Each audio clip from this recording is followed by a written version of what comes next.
Assalamualaikum warahmatullahi wabarakatuh. Perkenalkan, nama saya Nyimas Aisyah Yustioktora dengan NPM B1A021227 dari kelas B mata kuliah Pilbes Hukum Pembuktian Fakultas Hukum Universitas Bengkulu.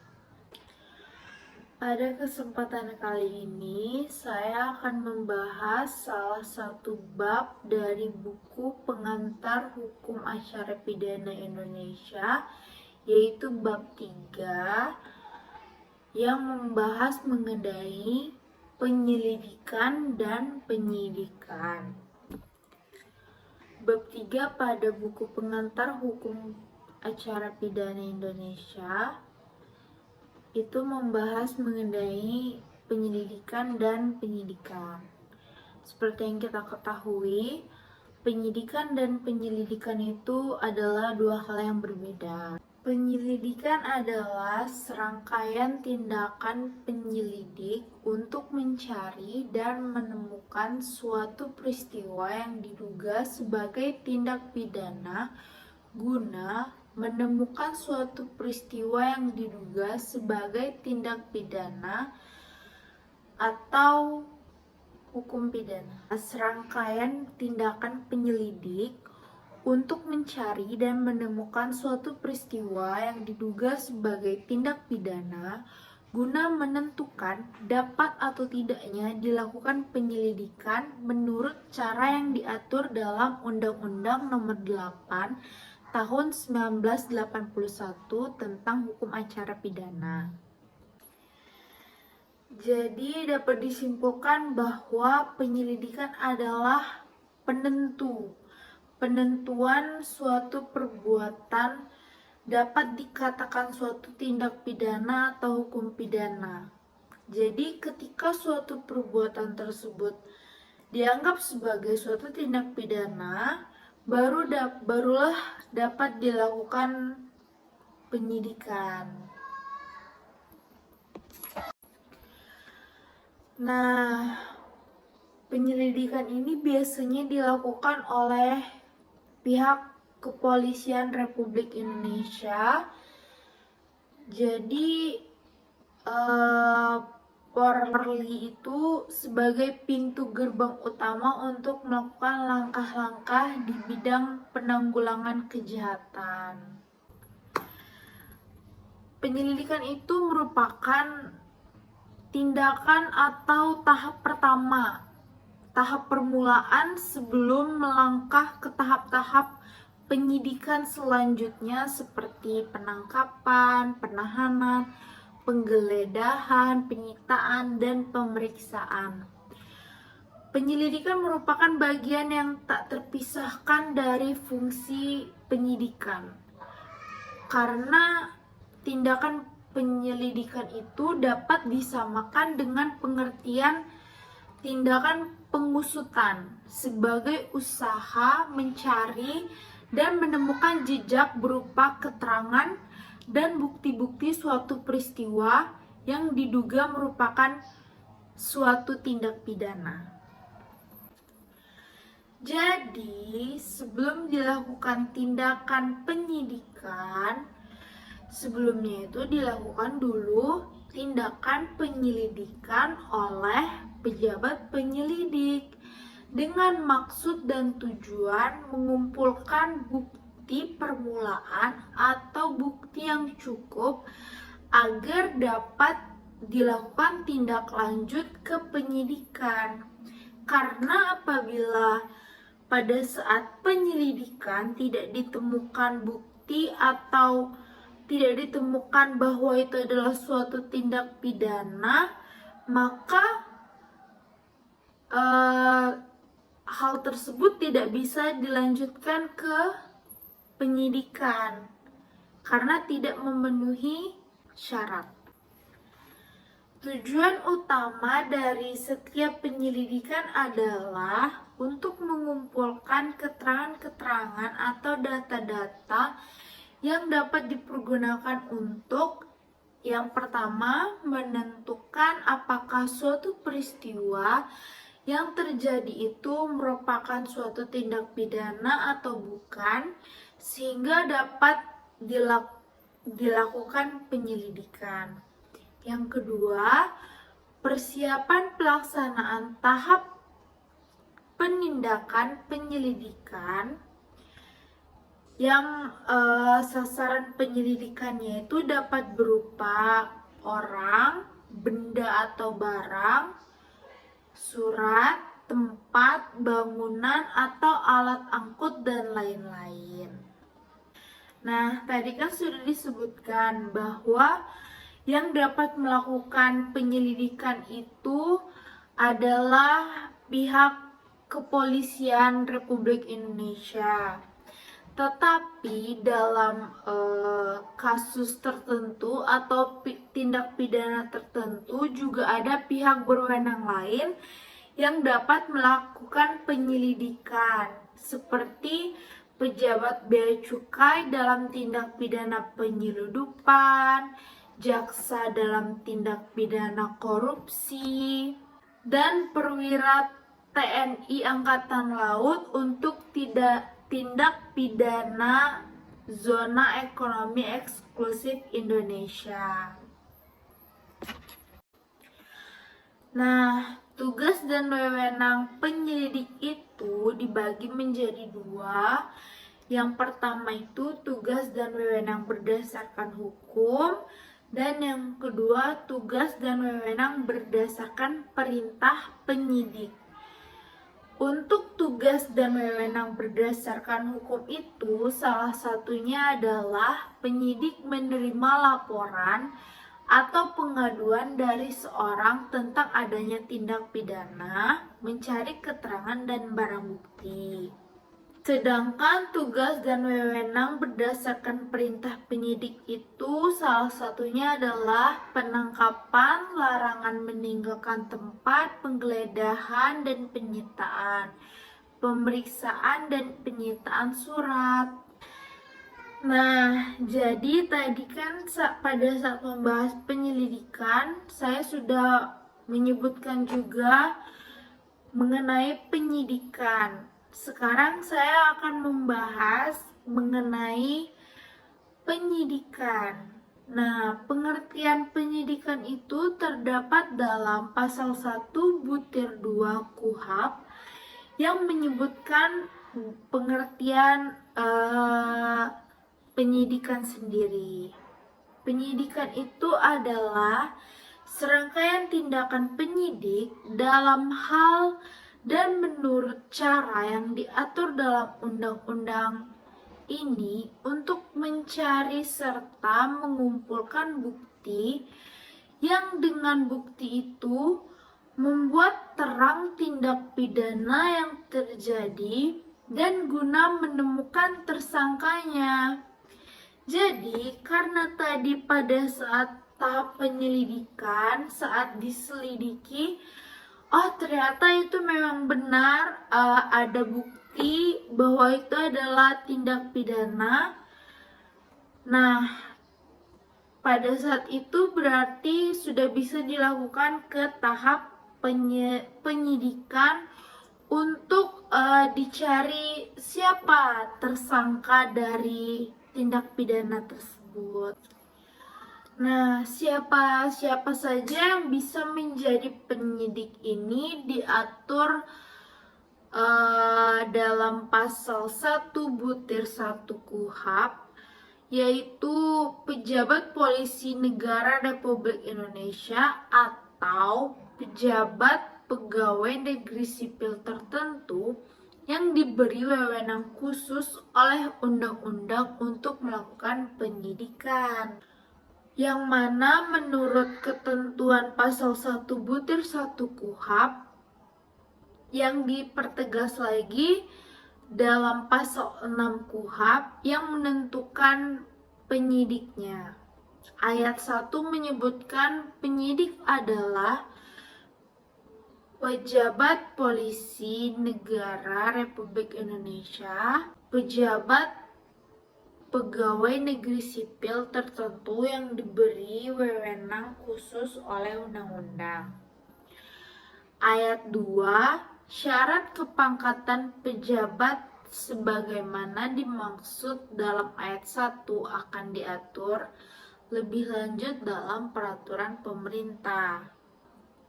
Menurut penjelasan pasal 6 ayat 2, kedudukan dan kepangkatan penyidik diatur dalam peraturan pemerintah.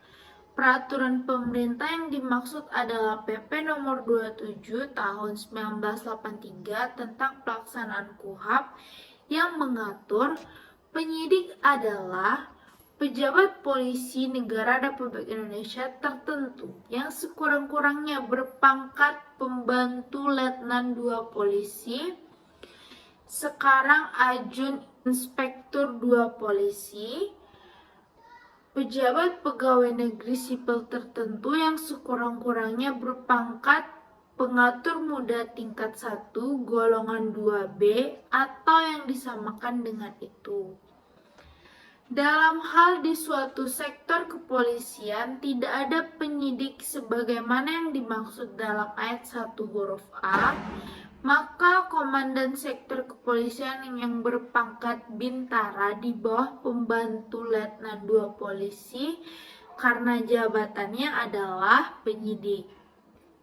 Penyidik sebagaimana dimaksud dalam ayat 1 huruf A ditunjuk oleh Kepala Kepolisian Republik Indonesia sesuai dengan peraturan perundang-undangan yang berlaku. Wewenang penunjukan sebagaimana dimaksud dalam ayat 3 dilimpahkan kepada pejabat kepolisian negara Republik Indonesia sesuai dengan peraturan perundang-undangan yang berlaku.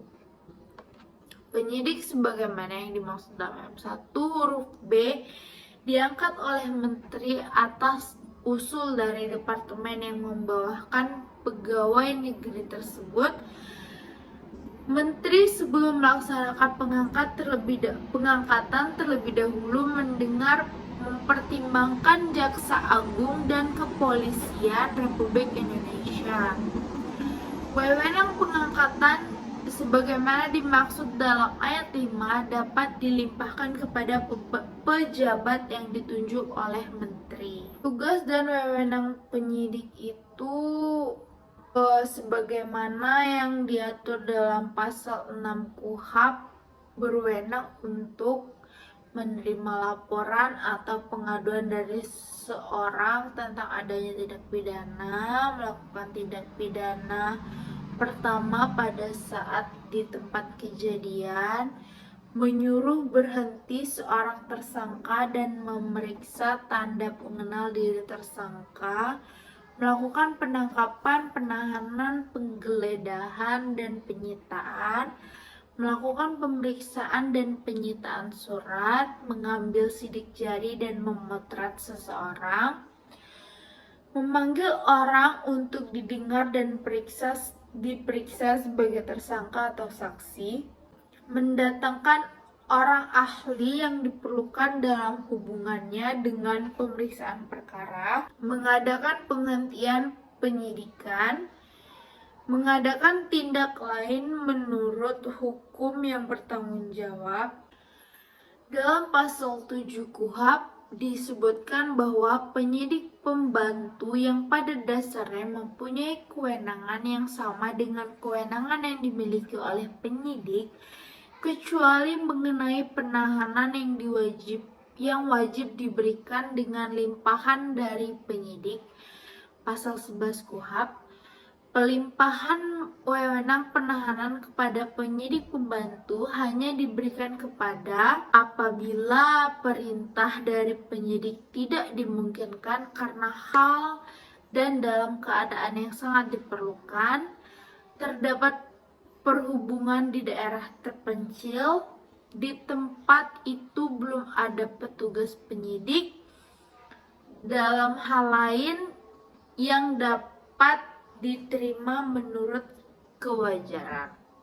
Wewenang penyidik pegawai negeri sipil dalam melaksanakan tugas penyelidikannya adalah penyidik pegawai negeri sipil kedudukannya berada di bawah koordinasi penyidik Polri dan di bawah pengawasan penyidik Polri. Untuk kepentingan penyidikan, penyidik Polri memberikan petunjuk kepada penyidik pegawai negeri sipil tertentu dan memberikan bantuan penyidikan yang diperlukan. Penyidik pegawai negeri sipil tentu harus melaporkan kepada penyidik Polri tentang adanya suatu tindak pidana yang sedang disidik. Jika ada ditemukan bukti yang kuat, maka penyidik pegawai negeri sipil mengajukan tindak pidananya kepada penuntut umum.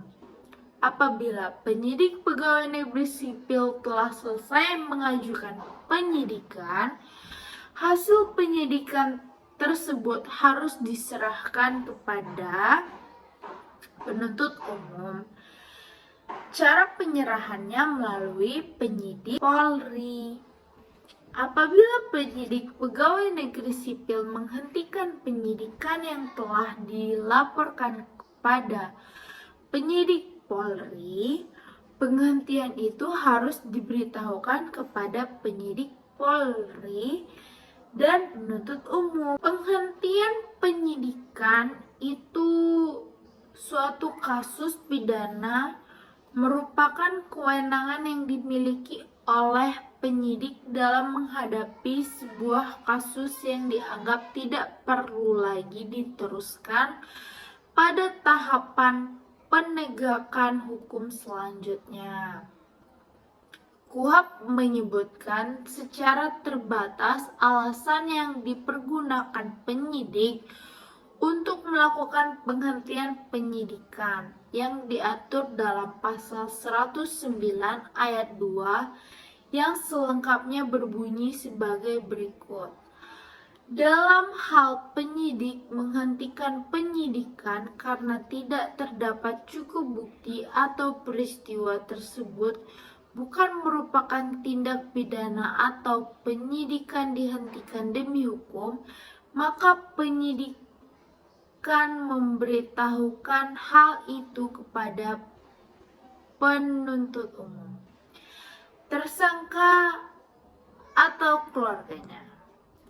Berdasarkan ketentuan pasal 109 ayat 2 KUHP di atas, terdapat beberapa keadaan di mana sebuah penyidikan terhadap kasus pidana dapat dihentikan. Keadaan tersebut adalah 1. Tidak terdapat cukup bukti. 2. Peristiwa ternyata bukan tindak pidana. 3. Perkara tersebut ditutup demi hukum. Ketiga alasan yang tadi itu terdapat dalam pasal 109 ayat 2 KUHP. Mari kita bahas satu persatu dari 3 alasan penghentian penyidikan tadi. Yang pertama itu karena kurangnya bukti. Alat bukti itu menurut pasal 184 ayat 1 KUHP itu ada 5. 1. Keterangan saksi, 2. Keterangan ahli, 3. Saksi, 4. Petunjuk, 5. Keterangan terdakwa. Apabila alat bukti itu tidak cukup dan memadai, penyidikan perkara tersebut haruslah dihentikan. Tetapi apabila di kemudian hari penyidik dapat mengumpulkan bukti yang lengkap dan memadai, dapat kembali memulai penyidikan terhadap tersangka yang telah pernah dihentikan itu. Yang kedua, peristiwa ternyata bukan tindak pidana dan pemeriksaan perkaranya. Apabila dari hasil penyidikan dan pemeriksaan, penyidik berpendapat bahwa apa yang disangkakan terhadap tersangka bukan merupakan perbuatan pidana seperti yang diatur di dalam KUHP, maka penyidik berwenang untuk menghentikan penyidikan. Memang diakui kadang-kadang sangat sulit untuk menarik garis yang sangat tegas tentang apakah suatu tindakan yang dilakukan oleh seseorang ini termasuk dalam lingkup tindak pidana, baik itu kejahatan atau pelanggaran.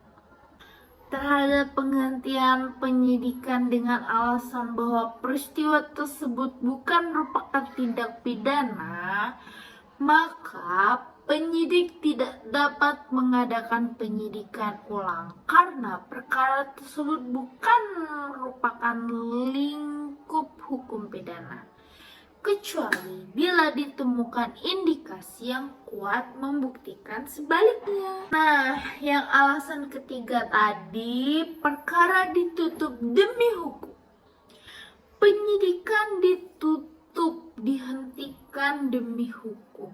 Pada pokoknya sesuai dengan alasan-alasan hapusnya hak menuntut dan hilangnya hak menjalankan pidana yang diatur dalam pasal 76, 77, dan 78 KUHP. Yang pertama pada pasal 76 KUHP, nebis in idem. Seorang tidak dapat menuntut lagi untuk kedua kalinya atas dasar perbuatan yang sama terhadap mana atas perbuatan itu orang yang bersangkutan telah pernah diadili dan telah diputus perkaranya oleh hakim atau pengadilan yang berwenang untuk itu di Indonesia, serta putusan itu telah memperoleh kekuatan hukum yang tetap. 2. Pasal 77 KUHP. Tersangka meninggal dunia. Hal ini sesuai dengan prinsip hukum universal pada abad modern ini, bahwa kesalahan tindak pidana yang dilakukan oleh seseorang menjadi tanggung jawab dari pelaku yang bersangkutan. Tanggung jawab ini tidak dapat dialihkan kepada ahli warisnya. Jadi, kalau sudah meninggal itu, pelakunya berarti tidak dapat diadili. Pasal 78 KUHP.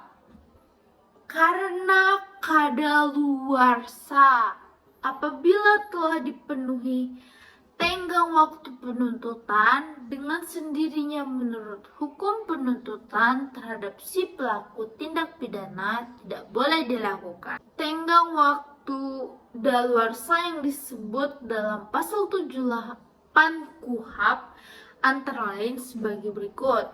1. Sudah lewat masa 1 tahun terhadap sekalian pelanggaran dan bagi kejahatan yang dilakukan dengan alat percetakan. 2. Sudah lewat masa 6 tahun bagi tindak pidana yang dapat dihukum dengan pidana denda, kurungan, atau penjara yang tidak lebih dari hukuman penjara 3 tahun. Yang ketiga, sesudah waktu tenggang waktu 12 tahun bagi semua kejahatan yang diancam hukuman pidana lebih dari 3 tahun. Yang keempat, sesudah lewat 18 tahun bagi semua kejahatan yang diancam dengan hukuman pidana mati atau penjara seumur hidup. Dan yang terakhir adalah bagi orang yang pada waktu melakukan tindak pidana belum mencapai umur 18 tahun. Tenggang waktu daluarsa yang disebut di atas dikurangi menjadi 1/3. Nah, jadi di bab 3 ini tadi membahas mengenai penyelidikan dan penyidikan penyidikan, yang dimana penyidikan dan penyelidikan itu adalah dua hal yang berbeda, dimana penyelidikan ini merupakan awal, tahap pertama, dimana kita harus menemukan atau menentukan dulu bahwa itu adalah suatu tindak pidana atau tidak, baru bisa melakukan melanjutkan ke tahap penyidikan. Jadi kalau misalnya pada saat penyelidikan tidak ditemukan bahwa itu adalah suatu tindak pidana, maka belum bisa untuk dilakukan penyidikan.